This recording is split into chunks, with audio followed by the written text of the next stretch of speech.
Boa noite, igreja. Graça e paz.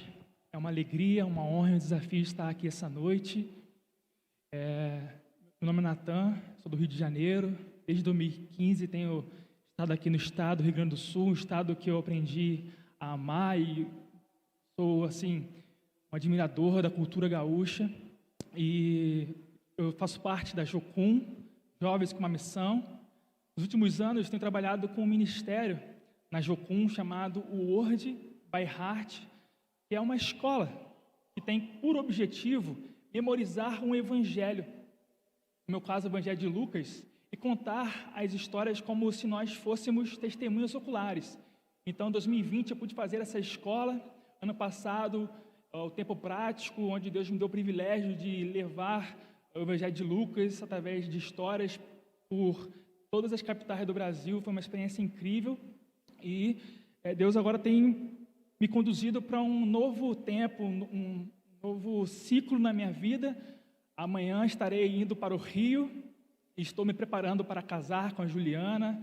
Estou voltando também para organizar as coisas, dar entrada nos processos, para fazer o casamento, correr atrás de levantar nosso sustento e também continuar servindo em missões, dando seminários do Word, fazendo apresentações. Eu peço que a igreja possa estar orando pelas nossas vidas, orando pelo nosso ministério, e eu deixo esse pedido de oração para os irmãos. Nesta noite eu gostaria de falar sobre o tema um encontro transformador. Um encontro transformador. E o texto que nós iremos meditar é o texto de Lucas 19, versículo 1 ao 10, que diz assim: Jesus entrou em Jericó e atravessava a cidade. Havia ali um homem rico chamado Zaqueu, chefe dos publicanos. Ele queria ver quem era Jesus, mas sendo de pequena estatura, não conseguia por causa da multidão. Assim correu adiante e subiu numa figueira brava para vê-lo, pois Jesus ia passar por ali. Quando Jesus chegou àquele lugar, olhou para cima e disse: Zaqueu, desça depressa, quero ficar em sua casa hoje. Ele desceu rapidamente e recebeu com grande alegria. Todo o povo, ao ver isso, começou a se queixar. Ele se hospedou na casa de um pecador. Mas Zaqueu levantou-se e disse ao Senhor: Olha, Senhor, estou dando metade dos meus bens aos pobres, e se de alguém extorquir alguma coisa, devolverei 4 vezes mais. Então Jesus disse: Hoje houve salvação nesta casa, pois este homem também é filho de Abraão, porque o Filho do Homem veio buscar e salvar o que estava perdido. A vida e o ministério de Jesus foi marcado por inúmeros encontros transformadores, encontros que geraram transformação nas vidas daqueles que o encontraram, como a viúva de Naim. Como o texto diz, que logo depois Jesus foi para uma cidade chamada Naim, e com ele iam seus discípulos e uma grande multidão. Ao se aproximar da porta da cidade, estava saindo o enterro do filho único de uma viúva, e uma grande multidão da cidade estava com ela. Ao vê-la, o Senhor se compadeceu dela e disse: Não chore. Depois aproximou-se e tocou no caixão. Os que o carregaram pararam. Jesus disse: Jovem, eu digo, levante-se. O jovem sentou-se e começou a conversar, e Jesus o entregou à sua mãe. Todos ficaram cheios de temor e louvavam a Deus. Um grande profeta se levantou entre nós, diziam eles. Deus interveio em favor de seu povo. E essas notícias sobre Jesus espalharam-se por toda a Judéia e regiões circunvizinhas. Como também foi o encontro de Jesus com o cego de Jericó. E o texto vai dizer que quando Jesus se aproximou de Jericó, havia um mendigo sentado à beira do caminho pedindo esmola. Quando ouviu a multidão passando, ele perguntou o que estava acontecendo. Lhe disseram: É Jesus de Nazaré que está passando. Então, ele se pôs a gritar: Jesus, filho de Davi, tem misericórdia de mim. Os que iam adiante o repreendiam para que ficasse quieto. Mas ele gritava ainda mais: Filho de Davi, tem misericórdia de mim. Jesus parou e ordenou que o homem lhe fosse trazido. Quando ele chegou perto, Jesus perguntou: O que você quer que eu lhe faça? Senhor, eu quero ver, respondeu ele. Jesus disse: recupere a visão, a sua fé o curou. Imediatamente ele recuperou a visão e seguia Jesus, glorificando a Deus. Quando todo o povo viu isso, deu louvores a Deus. Então, Jesus teve encontros que geraram vida onde havia morte, encontros que trouxeram alegria onde havia tristeza, cura aonde tinha doença, alívio na dor e esperança aonde havia desesperança.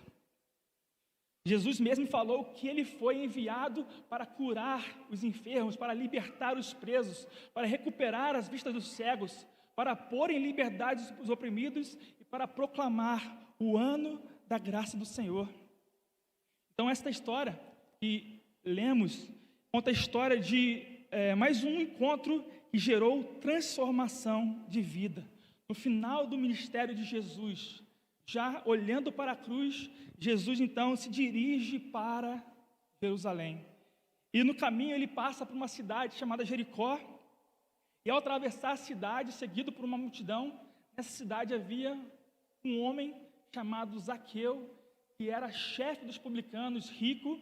E ele então, ele queria ver Jesus. E ele é chefe dos publicanos. Os publicanos, eles eram considerados como aqueles que eram traidores, ladrões, corruptos, que estavam, ele era judeu e trabalhava para Roma, cobrando os impostos do seu próprio povo. Então eles eram desprezados, eles eram rejeitados, e a classe mais odiada eram os publicanos.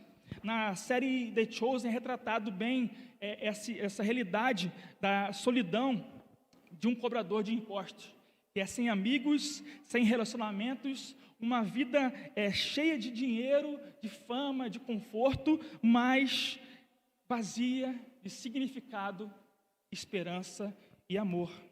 Então, o texto vai nos dizer sobre o interesse que Zaqueu tem em Jesus. Ele queria ver Jesus, ele queria ver quem era Jesus. Ele queria, mesmo que por um instante, contemplar a face do autor da vida. Então, ao ouvir que Jesus estava passando por sua cidade, ele vai ao encontro de Jesus. Porque mesmo ele sendo rico, ele sabia que ele era um pobre de espírito. Ele sabia que algo faltava em sua vida, algo que o dinheiro, que as riquezas não poderiam preencher. Blaise Pascal tem uma frase que eu acho muito interessante, que ele diz que dentro de todo homem há um vazio tão grande que somente Deus pode preencher.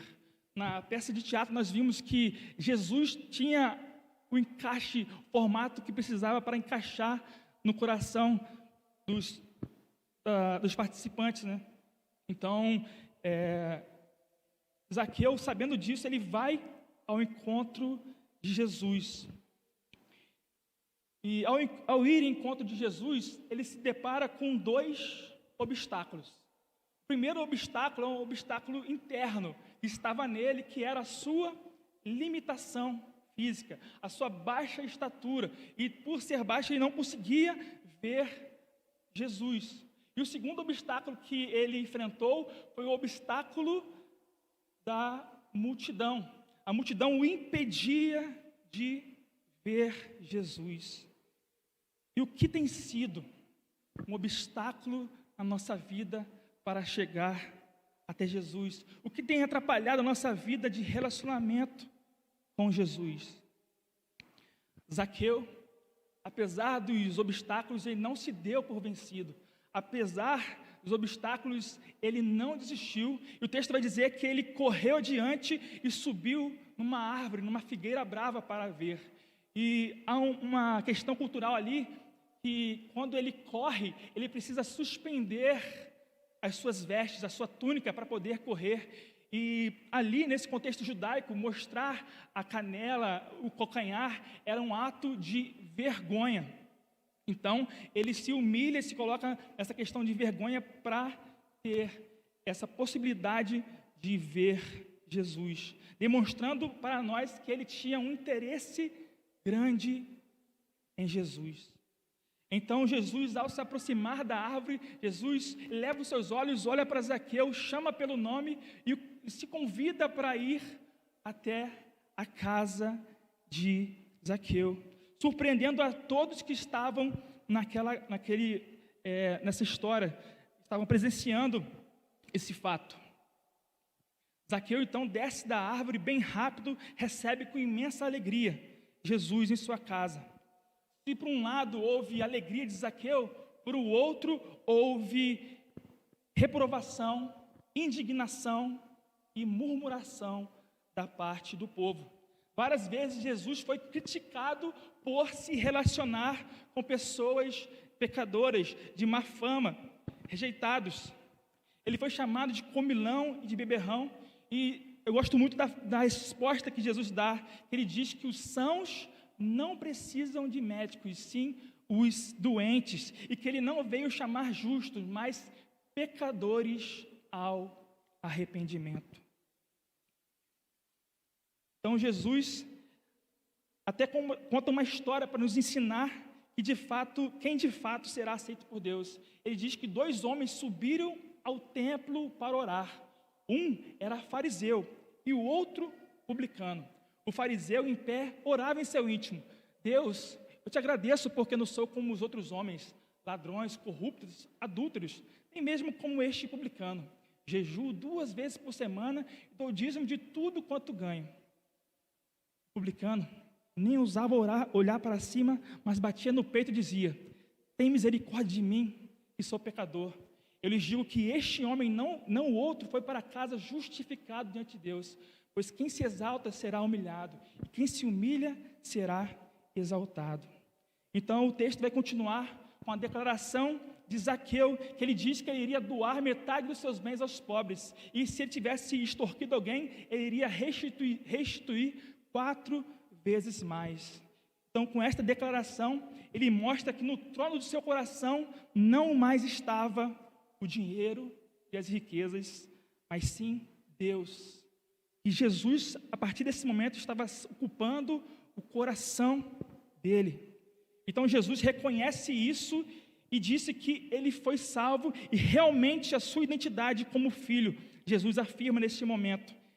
Talvez ele tivesse alguma crise de identidade, algum problema de relacionamento em se ver como filho de Deus, mas Jesus disse: hoje houve salvação nesta casa, porque este homem também é filho de Abraão. E a história então termina com um verso que é chave de todo o evangelho de Lucas, dizendo que Jesus fala que o Filho do Homem veio buscar e salvar o que estava perdido. E nesta noite eu gostaria de destacar 3 atitudes que geram transformação em nossas vidas que Jesus tem. 3 atitudes de Jesus que são atitudes transformadoras. A primeira atitude é que Jesus nos chama pelo nome. Jesus vira para Zaqueu e diz: Zaqueu, desça depressa. Deus nos conhece e nos chama pelo nome, nos chama para perto. Antes de nascer, Deus já nos conhecia. Deus fala para Jeremias: antes mesmo de te formar no ventre materno, eu te escolhi. O salmista Davi vai dizer: tu criaste o íntimo do meu ser e me tecestes no ventre de minha mãe. Meus ossos não estavam escondidos de ti, quando em secreto fui formado, entretecido como nas profundezas da terra. Os teus olhos viram o meu embrião. Todos os dias determinados para mim foram escritos no teu livro, antes de qualquer deles existir. Então, Jesus também quer que nós o conheçamos. Ele quer que nós conheçamos quem Ele é, o seu caráter, a sua vida, a sua obra, o seu ministério, o seu propósito. Quer que gastemos a nossa vida a conhecê-lo. A segunda atitude de Jesus que gera transformação em nós é a atitude de Jesus se relacionar conosco. Mesmo sendo santo, puro, sem pecado, Ele se aproxima de nós, sujos e pecadores. Ele nos chama para a mesa, para a intimidade. E contexto da mesa, na cultura judaica, era muito mais do que simplesmente ter uma refeição. Quando você sentava com a mesa por alguém, você estava dizendo que você a aceita absoluta, que você se coloca em defesa dessa pessoa. Era uma oferta de paz, fraternidade, confiança e perdão. Jesus vai dizer: eis que estou à porta e bato. Se alguém ouvir a minha voz e abrir a porta, entrarei em sua casa e cearei com ele e ele comigo. Jesus quer entrar na nossa casa, Ele quer entrar na nossa família, na nossa vida, e não só fazer parte, mas ser o Senhor, ser o nosso dono, ser o nosso Senhor. Uma vez eu vi uma ilustração que me chamou muita atenção, que diz que um jovem estava andando de carro por uma rodovia, ele estava ali, ele viu Jesus no acostamento, ele passou, então freou, deu ré, chamou Jesus para entrar. Jesus então entrou no carro dele e ele estava muito feliz, muito alegre, e estava falando: Jesus, que alegria ter você comigo no meu carro, é uma honra ter o Senhor aqui, eu estou tão feliz. E ele foi andando e ele perde o controle do carro, o carro capota, ele desmaia, e quando ele acorda, ele está no hospital e vê Jesus, ele fala: Jesus, como é que isso pôde acontecer? Você estava aqui comigo no carro. Jesus diz: é verdade, eu estava com você no carro, mas eu não estava no volante. Então Deus, Jesus, Ele quer não só estar conosco na nossa vida, mas estar no controle, no volante da nossa vida, nos guiando, nos conduzindo, como o pastor Tiago falou, essa longa estrada da vida, né? Ando devagar porque já tive pressa. Então, a terceira atitude transformadora de Jesus é que Jesus veio para buscar e salvar os perdidos. Jesus veio para nos buscar e nos salvar. O Verbo vivo se fez carne e habitou entre nós, cheio de graça e de verdade. Nós vimos a sua glória, glória como do unigênito do Pai. Jesus veio para nos buscar. Ele deixou a eternidade, a sua glória se esvaziou, tomou a forma de servo, vindo em semelhança de homens, esvaziou a si mesmo, e Deus exaltou sobre a maneira que deu o nome que está acima de todo nome, para que ao nome de Jesus todo joelho se dobre e toda língua confesse que Ele é o Senhor, para a glória de Deus Pai. Então, Jesus veio para nos buscar. Nessa ocasião, todos os pecadores e publicanos estavam se reunindo para ouvi-lo, mas os fariseus o criticavam. Este homem recebe pecadores e come com eles. Então, Jesus lhe contou esta parábola: qual de vocês que, possuindo 100 ovelhas, perdendo uma, não deixa as 99 no campo e vai atrás da ovelha perdida até encontrá-la? Quando a encontra, coloca alegremente sobre os ombros e vai para casa. Ao chegar, reúne os amigos e vizinhos e diz: alegre-se comigo, pois encontrei a minha ovelha perdida. Da mesma forma, eu lhes digo que haverá mais alegria no céu por um pecador que se arrepende do que por 99 justos que não precisam se arrepender. Jesus veio para nos buscar e salvar, como o bom pastor que dá a vida pelas suas ovelhas, como esse pastor que vai, apesar do cansaço, apesar do peso, apesar da dor, coloca alegremente sobre os ombros e nos leva para a casa do Pai. Então Jesus veio para nos buscar e nos salvar. E o meu desejo é que nessa noite nós possamos sair daqui convictos que em Jesus, há transformação para as nossas vidas. A transformação porque Ele nos chama pelo nome, porque Ele se relaciona conosco e Ele veio para nos buscar e nos salvar. Gostaria de estar orando. Senhor Deus, eterno Pai, nós te agradecemos, Senhor, por esse culto, Deus. Podemos entregar nossos louvores ao Senhor, Deus. Podemos estar ouvindo a Tua palavra, Deus. Muito obrigado por esse tempo, Senhor. Que o Senhor possa ser exaltado e glorificado em todos os momentos da nossa vida, Senhor. Senhor, que essa palavra possa encontrar descanso no nosso coração, que nós possamos saber, Deus, que em Ti há transformação para a nossa vida, porque o Senhor nos conhece pelo nome, porque o Senhor se relaciona conosco, porque o Senhor veio nos buscar e veio nos salvar, Senhor. Nós somos eternamente gratos ao Senhor por isso, e por isso nós queremos viver para o Senhor, viver para o teu reino, viver para proclamar o teu nome, viver para pregar o teu evangelho, viver para sermos testemunhas vivas do Senhor, para dizer que Cristo é a esperança para a nossa nação, para dizer que Cristo é a esperança para a nossa vida, Cristo é a esperança para o nosso país. Senhor, seja glorificado, Deus. Nós te agradecemos por esse culto, Pai, em nome de Jesus. Amém.